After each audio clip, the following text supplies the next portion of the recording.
Good morning, students.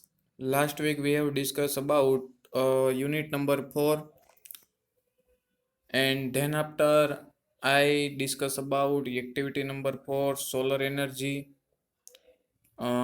આજે આપણે ત્યાર પછી આગળના પેરેગ્રાફ વિશે વાત કરીશું. So first of all, I read and you listen carefully. Now we have found a way to use that hot ray of the sun.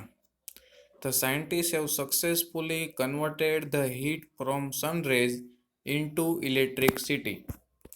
As you know, we need energy to run vehicle, to light our home and street, to cook food, to run factory, even to run our television set and computer.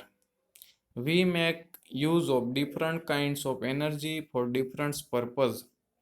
In the same way, we get energy from various sources.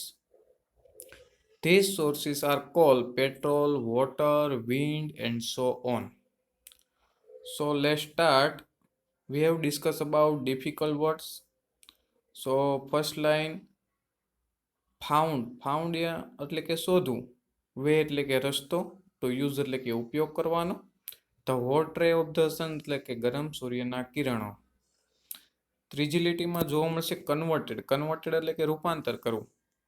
The heat એટલે કે ગરમી, from એટલે કે માંથી, sun rays એટલે કે સૂર્યકિરણ, into electricity એટલે કે વીજળી. ત્યાર પછી આપણે આગળ કહીએ છે as you know we need એટલે કે જરૂરી, એનર્જી એટલે કે ઉર્જા, ટુ રન એટલે કે ચલાવવું, વ્હીકલ્સ એટલે કે વાહનો, to light home and street, light એટલે કે વીજળી, આપણે જે પ્રકાશ જરૂર હોય તે. કુક ફૂડ એટલે કે રસોઈ બનાવવા માટે, રન ફેક્ટર એટલે કે કારખાના ચલાવવા માટે, even to run our television set and computer, TV અને કોમ્પ્યુટર ચલાવવા માટે પણ આપણને વીજળીની જરૂર પડે છે અથવા તો ઉર્જાની જરૂર પડે છે. We make use of different kinds of energy for different purpose એટલે કે હેતુ, ડિફરન્ટ કાઇન્ડ્સ એટલે કે જુદા જુદા પ્રકારે, ઇન ધ સેમ વે એટલે કે તે જ રીતે, we get energy from various sources એટલે કે સ્ત્રોતો, વેરિયસ એટલે કે જુદા જુદા. These sources are coal, petrol, water, wind and so on. હવે આપણે એના ભાષાંતર તરફ આગળ વધીએ. Now we have found a way to use the hot ray of the sun. હવે આપણે સૂર્યના ગરમ કિરણોનો ઉપયોગ કરવાના ઘણા રસ્તાઓ શોધી કાઢ્યા છે. The scientists have successfully converted the heat from the sun ray into electricity. Scientist એટલે કે વૈજ્ઞાનિકો, હેવ સક્સેસફુલી એટલે કે સફળતાપૂર્વક, કન્વર્ટેડ એટલે કે રૂપાંતર કરવું, ધ હીટ એટલે કે ગરમી, ફ્રોમ સનરેઝ એટલે કે સૂર્યના કિરણોનું, ઇન્ટુ ઇલેક્ટ્રિસિટી એટલે કે વીજળીમાં. તો સૂર્યના કિરણોની જે ગરમી છે તેનું વીજળીમાં સફળ રીતે રૂપાંતર કરવાની વૈજ્ઞાનિકોએ રીત શોધી કાઢી છે. એઝ યુ નો, તમે જાણો છો, we need energy to run vehicle. આપણને ખબર છે કે આપણે ઉર્જાની જરૂર વાહનો ચલાવવા માટે, ઘર અને શેરીને પ્રકાશિત રાખવા માટે, ટુ કુક ફૂડ એટલે કે રસોઈ બનાવવા માટે, ટુ રન ફેક્ટરીઝ એટલે કે કારખાના ચલાવવા માટે, even to run our television set and computer, TV અને કોમ્પ્યુટર જેવા યંત્રો ચલાવવા માટે પણ આપણને ઉર્જાની જરૂર પડે છે. We make use of different kind of energy for different purpose.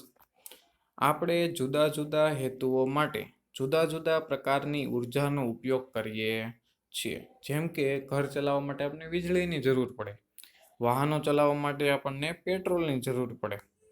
એવી જ રીતે અલગ અલગ આપણી પાસે સ્ત્રોતો છે. ઇન ધ સેમ વે એટલે કે તે જ રીતે, we get energy from various sources. અને આપણને આ જુદી જુદી જે ઉર્જા છે તે જુદા જુદા સ્ત્રોતોમાંથી મળે છે. તો કયા કયા સ્ત્રોતો? તો કે this sources are coal petrol, water, wind and so on. Coal એટલે કે કોલસો, પેટ્રોલ, વોટર એટલે કે પાણીમાંથી પણ આપણને વીજળી પ્રાપ્ત થાય છે. ત્યાર પછી વિન્ડ એટલે કે પવન, અને પવન ચક્કી દ્વારા પણ આપણને ઉર્જા પ્રાપ્ત થાય છે. અને જે ઉર્જા દ્વારા આપણે ઘણી બધી સુખ સુવિધાઓ પણ ભોગવી શકીએ છીએ. તો આ પ્રકારે પહેલો પેરેગ્રાફ રહેશે આજનો. ત્યાર પછી આપણે આગળના પેરેગ્રાફની વાત કરીએ. Scientists have generated electricity from the sun rays. In fact, scientists believe that in warm country like India, the sun can be a major source of energy. During recent time, numerous experiments have been conducted in Gujarat to tap these natural sources of energy. The heat from the sun rays is utilized to produce electricity. People have already started making use of solar cooker, solar heater, solar batteries, etc. તો આપણે સૌપ્રથમ difficult word એકવાર જોઈ લઈએ.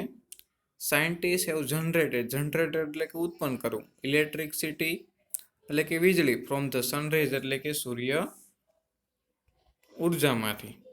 તો પહેલી લીટીનું ગુજરાતી એવું થશે કે વૈજ્ઞાનિકોએ સૂર્ય કિરણમાંથી વિદ્યુત ઉત્પન્ન કરી છે. જનરેટેડ એટલે કે ઉત્પન્ન કરવું. ઇનફેક્ટ એટલે કે વાસ્તવમાં. Scientist believe that in a warm country like India. વાસ્તવમાં વૈજ્ઞાનિકો એવું માને છે કે ભારત જેવા ગરમ દેશોમાં the sun can be a major source of energy. સૂર્ય ઉર્જાનો મુખ્ય સ્ત્રોત બની શકે છે. ફરીથી બે લાઈન જોઈએ આપણે.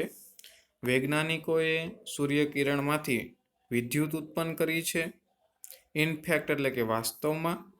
Scientist believe that in a warm country like India. Bharat જેવા ગરમ દેશોમાં the sun can be a major source of energy. સૂર્ય એ ઉર્જાનો મુખ્ય સ્ત્રોત બની શકે છે. ડ્યુરિંગ રિસેન્ટ ટાઈમ એટલે કે છેલ્લા થોડા સમય દરમિયાન. Numerous experiment have been conducted in Gujarat to tap this natural source of energy. છેલ્લા થોડા સમય દરમિયાન ઉર્જાના નૈસર્ગિક સ્ત્રોતને વિકસાવવા માટે ગુજરાતમાં અનેક પ્રયોગો કરવામાં આવ્યા છે. મતલબમાં સૌર ઉર્જા વિશે, સૌર ઉર્જાના ડેવલપમેન્ટ માટે ગુજરાતની અંદર ઘણા બધા પ્રયોગો હાથ ધરવામાં આવ્યા છે. ત્યાર પછી આગળ કહે છે the heat from the sun rays is utilised to produce electricity. વિદ્યુત ઉત્પન્ન કરવા માટે સૂર્યકિરણોની ગરમીનો ઉપયોગ કરવામાં આવે છે. ફરીથી, વિદ્યુત ઉત્પન્ન કરવા માટે સૂર્યકિરણની ગરમીનો ઉપયોગ કરવામાં આવે છે. People have already started making use of solar cooker, solar heater and solar batteries, etc. લોકોએ સોલર કુકર, સોલર હીટર અને સોલર બેટરી વગેરેનો ઉપયોગ કરવાનું ક્યારનું શરૂ કરી દીધું છે. ફરીથી એક વખત ગુજરાતી જોઈએ. વૈજ્ઞાનિકોએ સૂર્યકિરણમાંથી વિદ્યુત ઉત્પન્ન કરી છે. વાસ્તવમાં વૈજ્ઞાનિકો માને છે કે ભારત જેવા ગરમ દેશમાં સૂર્ય ઉર્જાનો મુખ્ય સ્ત્રોત બની શકે છે. છેલ્લા થોડા સમય દરમિયાન ઉર્જાના નૈસર્ગિક સ્ત્રોતોને વિકસાવવા માટે ગુજરાતમાં અનેક પ્રયોગો કરવામાં આવ્યા છે. વિદ્યુત ઉત્પન્ન કરવા માટે સૂર્યકિરણની ગરમીનો ઉપયોગ કરવામાં આવે છે. લોકોએ તો solar cooker, solar heater, solar બેટરીનો ઉપયોગ કરવાનું ક્યારનું શરૂ કરી દીધું છે. Thank you.